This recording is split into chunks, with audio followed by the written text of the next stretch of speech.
bienvenida al curso Julio Ramón Ribeiro, creador de Dos Mundos Narrativos, Perú y Europa. El curso está dirigido por el doctor Antonio González Montes. Les recordamos, les damos algunas indicaciones antes de dar inicio ya a esta sesión. En primer lugar, recuerden que es necesario que mantengan sus cámaras y sus micros apagados, y si desean realizar alguna pregunta, alguna intervención, pueden realizarla a través del chat, en primer lugar. También pueden utilizar la opción levantar la mano que está en el Zoom para poder permitirles el uso de su micro, y también pueden realizar las preguntas quienes nos siguen a través de las redes sociales, y estaremos planteándolas aquí en el momento en el que el profesor lo mencione. Además, en el chat encontrarán el formulario de asistencia. El formulario de asistencia se enviará cada cierto tiempo, así que estén atentos al chat y también recuerden llenar sus datos antes de terminar la sesión. Entonces, sin más que añadir, ahora le cedo la palabra al doctor Antonio González Montes para dar inicio a la sesión. Adelante, doctor. Sí, muchas gracias, Alex, nuevamente a usted y a través de usted a la Academia Peruana de la Lengua por la generosidad de haber hecho posible este curso dedicado a nuestro querido Julio Ramón Ribeiro, y que está basado pues el curso en los apuntes, las páginas de análisis que he desarrollado en mi libro Julio Ramón Ribeiro, creador de Dos Mundos Narrativos, Perú y Europa. El cuento el cual vamos a hablar hoy día, vamos a comentar, vamos a intercambiar puntos de vista, es un cuento muy popular, es un cuento emblemático de Julio Ramón Ribeiro. Sin embargo, antes de entrar al análisis mismo del relato, pero en relación con él, debo precisamente subrayar el interés, la importancia que tuvieron los problemas peruanos para Julio Ramón Ribeiro. Él estuvo atento a lo largo de su vida para representar narrativamente los problemas, los traumas, los complejos, las carencias, los privilegios, las guerras que se han producido y se producen en el Perú. Por eso hago esta referencia a la situación actual, a esta situación de violencia que estamos viviendo y que nos hace ver que Ribeiro estuvo muy preocupado precisamente por esos temas, porque son temas permanentes, y lo representó en algunos de sus cuentos. Por ejemplo, en su libro dedicado precisamente al Perú, Tres historias sublevantes, ¿no? Cada relato se refiere a una región del Perú, al pie del acantilado, habla de la marginalidad, de la pobreza, de la familia incompleta en la costa. A su vez el Chaco es un extraordinario relato sobre el conflicto entre los campesinos y los hacendados, y esta cacería humana que se realiza en torno al personaje central de ese relato. Y a su vez en el relato Fénix, Ribeiro ingresa a ver en el mundo de la Amazonía los problemas que existen dentro de una empresa dedicada al espectáculo, el circo, y allí detecta también problemas como la agresión a Irma, que trabaja en el circo, o la agresión al propio personaje Fénix, que es maltratado por el patrón. E igualmente Ribeiro en sus cuentos ha tratado la agresión a la mujer en relatos como Mientras arde la vela, La tela de araña, Una medalla para Virginia, que hemos tenido oportunidad de ver en alguna reunión anterior. Igualmente Los afrodescendientes, que son parte de nosotros, de nuestra cultura, también han sido enfocados en relatos como De color modesto, Eufemismo, para no decir negro, o el cuento Alienación, que indica el problema de la identidad cultural entre nosotros.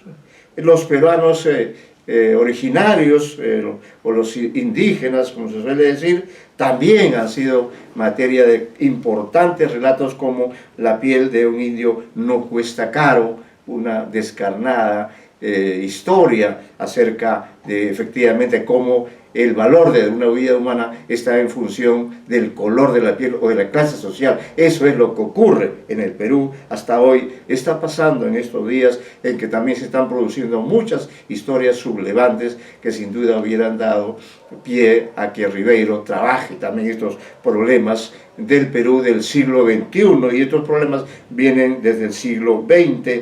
Igualmente los indígenas de Perú y Ecuador en el cuento Los Moribundos, incluso como en el relato sobre los modos de ganar la guerra, el profesor promueve la violencia física y él mismo ingresa a tallar en este asunto, ese famoso relato ambientado en un lugar de Lima como es Miraflores, el Miraflores de Julio Ramón, específicamente la Huaca Puñal, ¿no?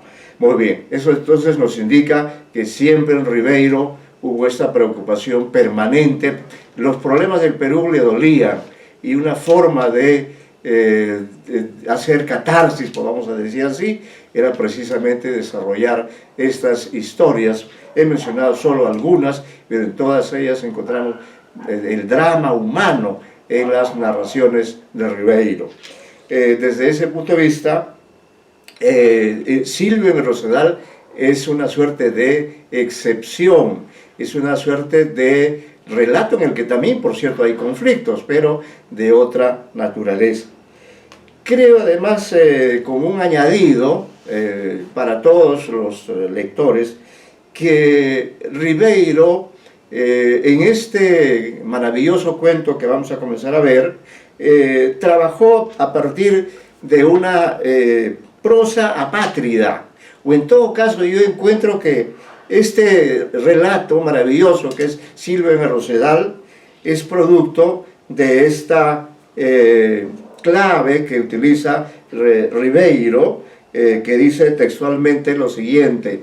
Aquí ha aplicado esta clave donde Ribeiro dice en la prosa apátrida 97, en la edición que tengo, dice: somos un instrumento dotado de muchas cuerdas, pero generalmente nos morimos sin que hayan sido pulsadas todas. Así nunca sabremos qué música era la que guardábamos. Nos faltó el amor, la amistad, el viaje, el libro, la ciudad capaz de hacer vibrar la polifonía en nosotros oculta. Dimos siempre la misma nota. Creo que en este relato Ribeiro, como en otros, da varias notas. Hay una polifonía, que además acá la música es muy importante.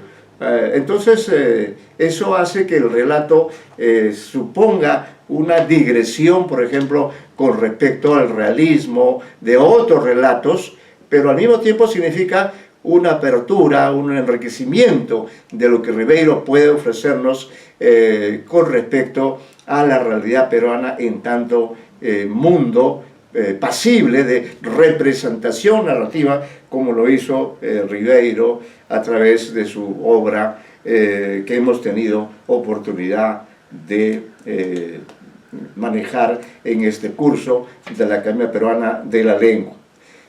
Con respecto al análisis mismo, vamos a trabajar con el libro que ustedes tienen allí en forma impresa o en forma virtual.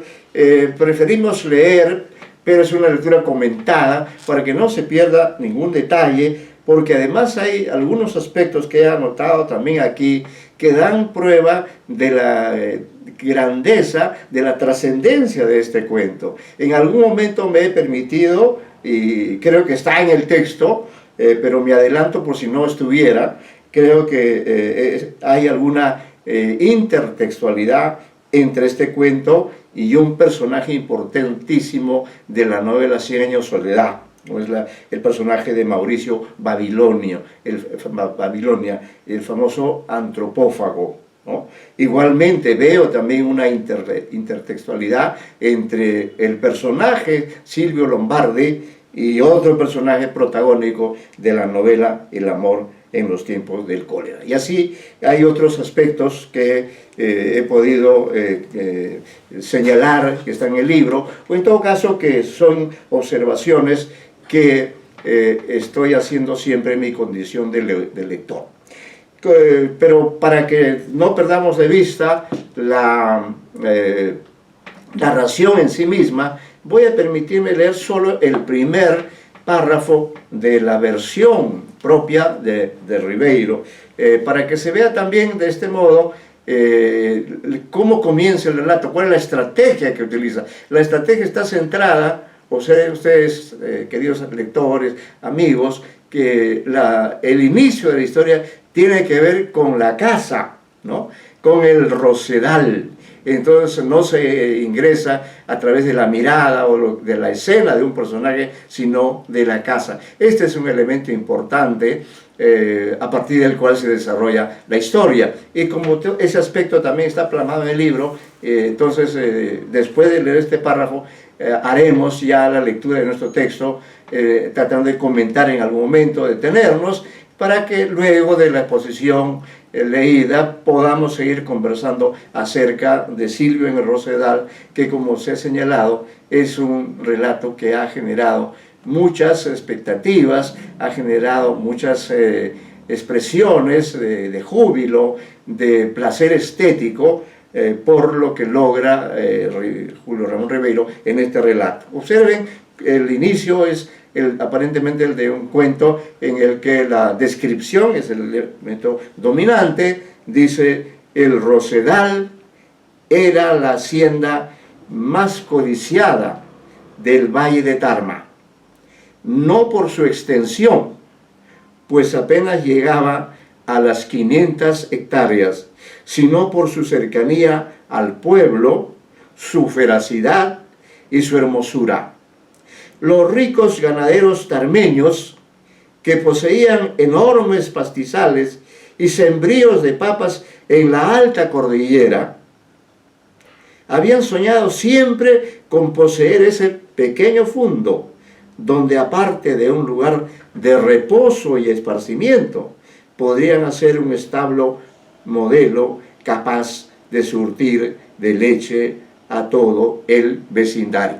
Aquí ha instituido en el relato lo que hemos llamado en una reunión anterior el objeto de valor, el objeto de valor del cual va a girar el accionar de los personajes que están involucrados en esta historia hasta llegar al protagonista, al actor, al actante principal, que es Silvio Lombardi. Y luego, diríamos, de este párrafo vienen unos tres o cuatro párrafos que son una suerte de introducción, que son una especie de historia previa que da pie para que luego se desarrolle ya más plenamente esta narración que tiene como protagonista a Silvio Lombardi. Fíjense, acá también quisiera hacer una referencia con respecto al relato La juventud en la otra ribera.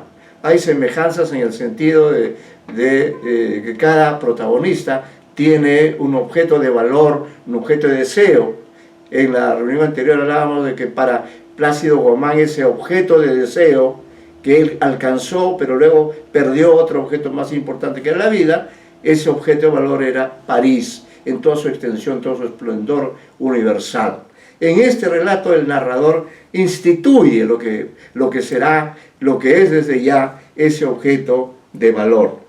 Entonces, a partir de esta introducción, de estas anotaciones complementarias pero pertinentes a mi modo de ver, porque subrayan el interés, la profunda identificación que tuvo Ribeiro con el mundo peruano, luego de esta motivación para destacar la importancia, la trascendencia que tiene este relato, comenzamos con la lectura correspondiente. Este es otro de los... disculpen, estamos en la página 135 de la versión del libro, que creo que es igual en su versión impresa y en su versión virtual. Este es otro de los grandes cuentos de Ribeiro, al lado de La juventud en la otra ribera. Siempre lo hemos contrapuesto, ¿no? O como lo presentamos complementariamente, con el cual guarda grandes semejanzas en relación con los protagonistas, los espacios, sucesos y otros componentes del relato. La diferencia más saltante se observa en el desenlace de una y otra narración, ¿no? El desenlace en el final. Comenzaremos con una síntesis de la historia, para la cual el autor ha elegido un narrador omnisciente en tercera persona, recurso central que Ribeiro maneja con una maestría que es producto de la experiencia de vida y de mundo y del dominio del oficio literario, que no posee secretos para él. También en la Juventud de Rivera nos encontramos con un narrador semejante.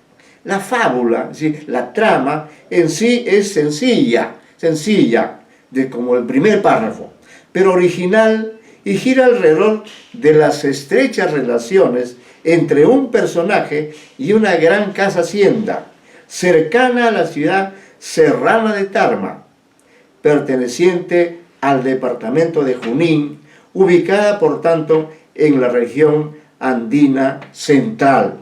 El cuento muestra de modo ribeiriano, si cabe la expresión, las complejas relaciones materiales y sentimentales del protagonista Silvio Lombardi, de ascendencia italiana, con la citada casa hacienda denominada El Rosedal, y con ciertas partes de esta, en especial El Jardín.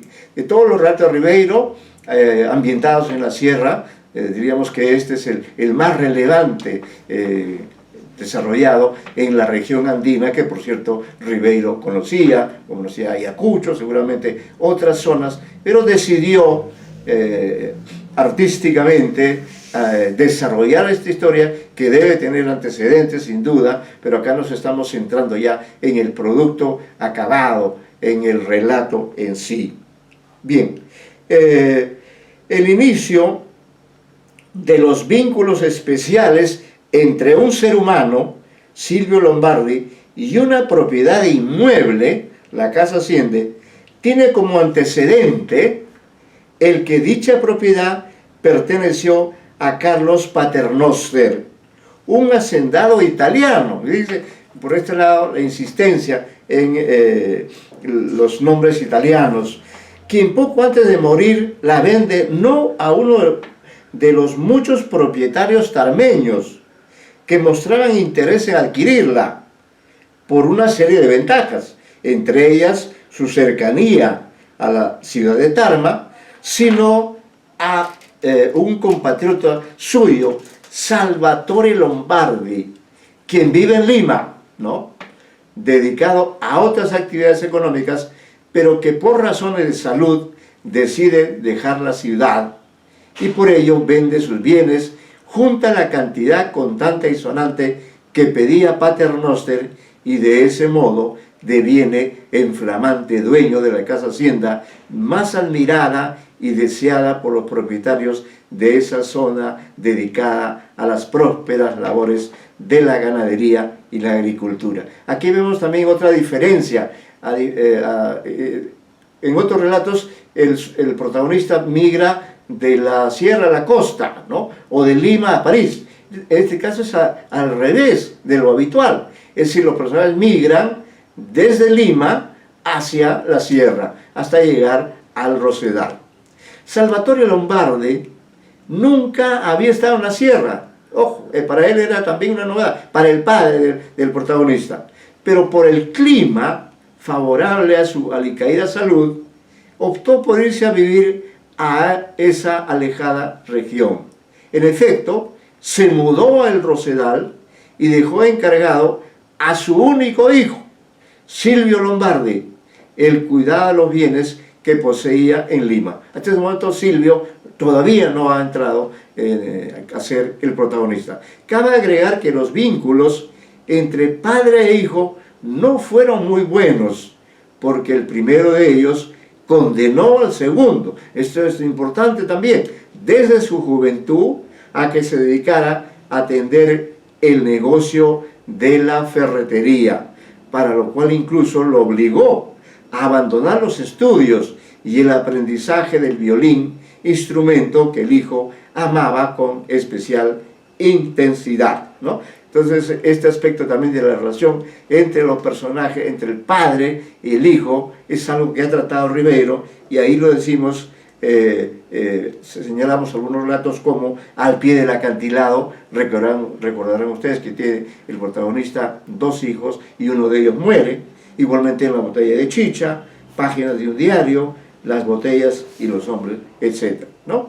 Entonces estas relaciones entre Salvatore papá y Silvio hijo no fueron muy buenas, ¿no?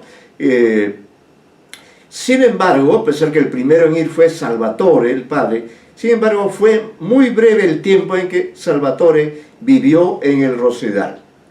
Aunque había ido decidido a remodelar la casa hacienda y renovar el mobiliario y otros enseres, al poco tiempo murió.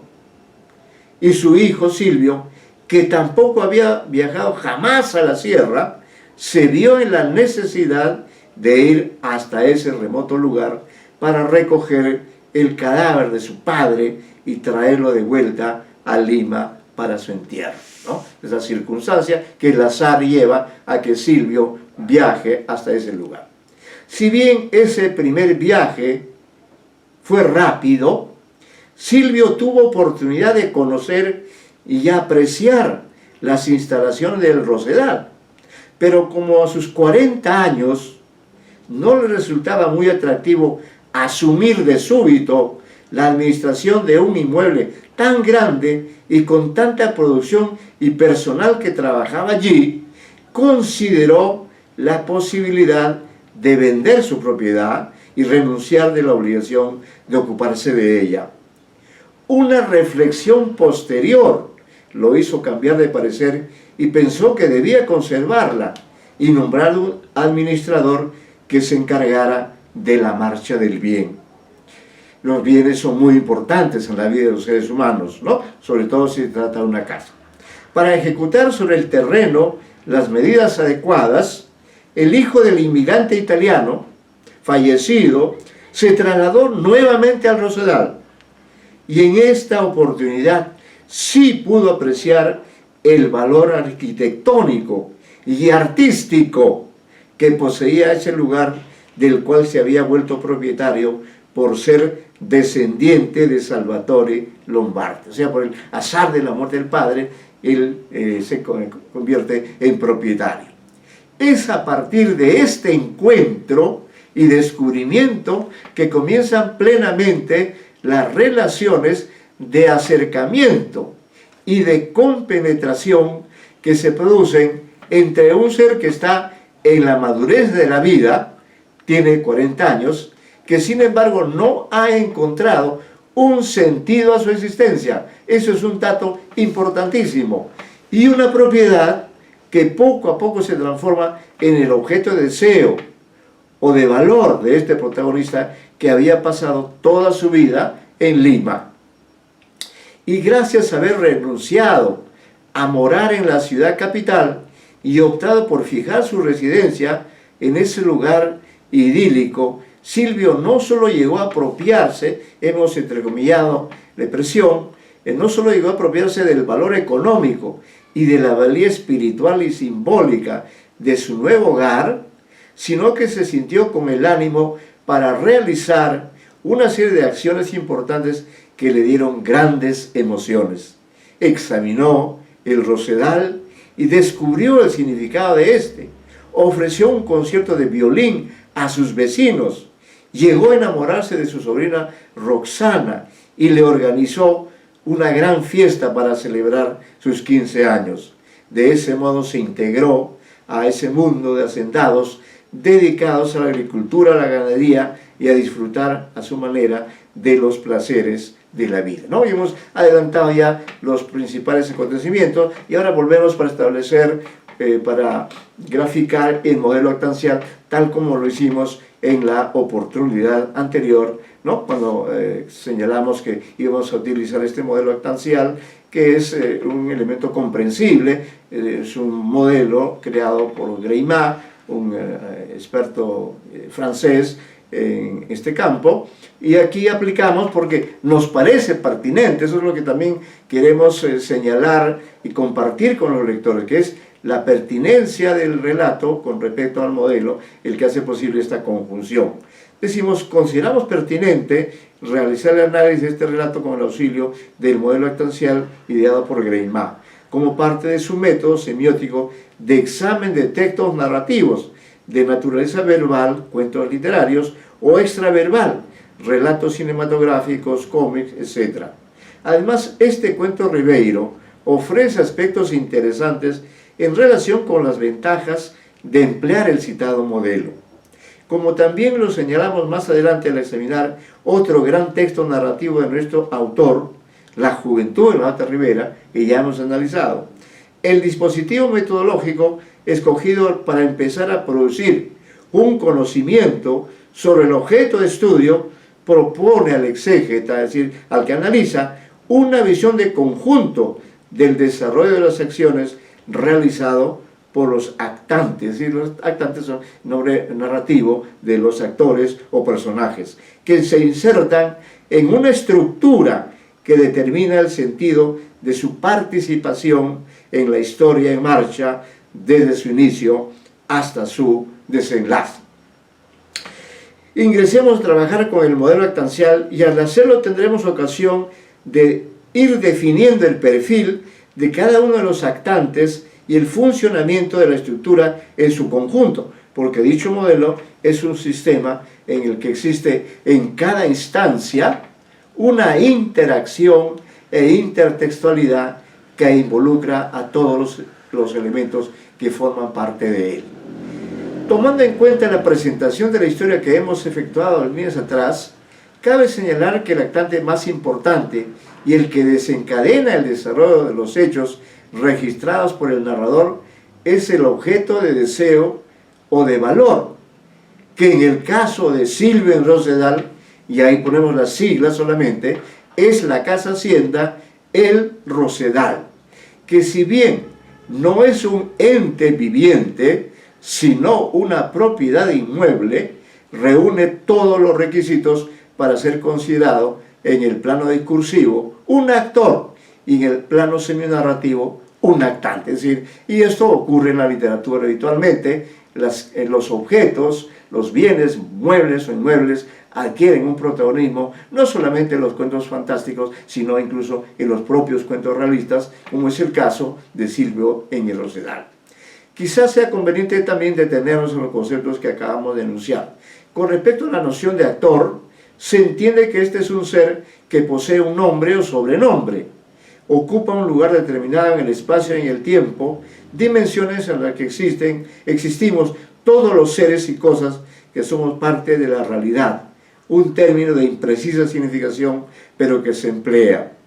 También las cosas, de algún modo, llegan a asumir el perfil de actor o algo equivalente, como ocurre con la casa hacienda, que posee un nombre, El Rosedal, con el cual es conocido por todos quienes saben de su presencia y ubicación en un determinado lugar de la geografía andina. No tendrá la importancia de París, pero es un lugar emblemático. Además, es lícito atribuirle un comportamiento en tanto sirve de vivienda a los que la habitan y produce una diversidad de bienes, productos agrarios, a la vez que hace posible la crianza de animales que son parte del patrimonio del bien inmueble. Claro, hay conceptos jurídicos del campo del derecho que Julio Ramón, como buen abogado, también incluye en este relato, ¿no? Bien, el concepto de actante es más restringido y técnico. Su empleo se produce en el campo del análisis semiótico narrativo y cabe definirlo como un rol o papel ejercido en cualquiera de los niveles de las estructuras semionarrativas. Veamos este aspecto con relación precisamente al actor, el Rosedal, es decir, la casa hacienda. Sin perder su condición de tal, es decir, de propiedad, de bien inmueble, en el plano actancial puede asumir el rol de objeto de valor, es decir, el de un ente que en base a sus diversos atributos llega a poseer un valor, una importancia para otro actante, en especial el sujeto del deseo, el cual intentará apropiarse del citado objeto de valor. Aquí comienza ya a perfilarse esa relación privilegiada que hay entre un ser humano, que es Silvio Lombardi, y esa casa hacienda, el Rosedal, que tiene características casi humanas, ¿no? Bien, si se consideran los elementos de la historia aportados por el narrador, se comprueba que antes del inicio de esta, el Rosedal, como ya hemos dicho, era propiedad de un actor, Carlos Paternoster, de ascendencia italiana, quien, aunque está contento con la riqueza y poder que le reporta su propiedad, y por tanto cabe decir que está en conjunción con su objeto valor, la casa hacienda, él es en este momento el poseedor, Carlos Paternoster, sin embargo, la ofrece en venta, ¿no? La pone al alcance de quien pueda pagar el precio que él pide. Al convertir el Rosedal en un bien a disposición de todos los posibles compradores, Carlos Paternoster asume el rol de actuación de destinador, ¿no? El vendedor, en otros términos, que oferta su propiedad y al hacerlo la transforma en un objeto de valor libre. Y los hipotéticos compradores pasan a tener el rol actancial de destinatarios. Además, se les puede considerar como actantes oponentes, porque son rivales entre sí en su propósito de ganar la propiedad de ese predio, ¿no? Es decir, que si yo quiero vender un inmueble, pues pongo un aviso, ¿no? Pongo un mensaje. En esa medida soy un destinador de un mensaje acerca de ese objeto de valor que yo deseo vender, y quienes reciben ese mensaje son los destinatarios, ¿no? Aquellos que pueden tener un interés en ese bien inmueble, y luego ya estos se convertirán en los sujetos de deseo, porque algunos de ellos decidirán efectivamente intentar la compra, y entre ellos se establece, como hemos señalado, relaciones de competencia, son rivales. Estos son oponentes entre sí, porque todos ellos desean el mismo bien. Establecir esta situación comunicativa actancial, destinador, Carlos Paternoster, objeto de valor, el Rosedal, destinatarios, y comercial, vendedor, bien inmueble, posibles compradores, el desarrollo de los sucesos trae consigo la participación de otros actantes. En primer lugar, el sujeto del deseo, aquel que quiere comprar el Rosedal y lo hace. Ese rol acapara el actor Salvatore Lombardi, estamos volviendo a él, ¿no? También de origen italiano, quien entra en pugna con los demás interesados en adquirir el preciado bien, en especial los hacendados tarmeños, cuyas heredades son vecinas de la codiciada casa hacienda. En efecto, en la lucha por hacerse del bien, Salvatore Lombardi es el único que reúne el dinero en efectivo que exigía Paternoster para transferir la citada propiedad. A ello cabe destacar que el nuevo dueño del Rosedal vivía y trabajaba en Lima, nunca había estado en la sierra, pero por prescripción médica debía mudarse a un clima más benigno que el de la ciudad capital, y como ya no estaba en condiciones de regresar a su añorada Tirol, que se menciona, ¿no?, ubicada en la lejana Italia, optó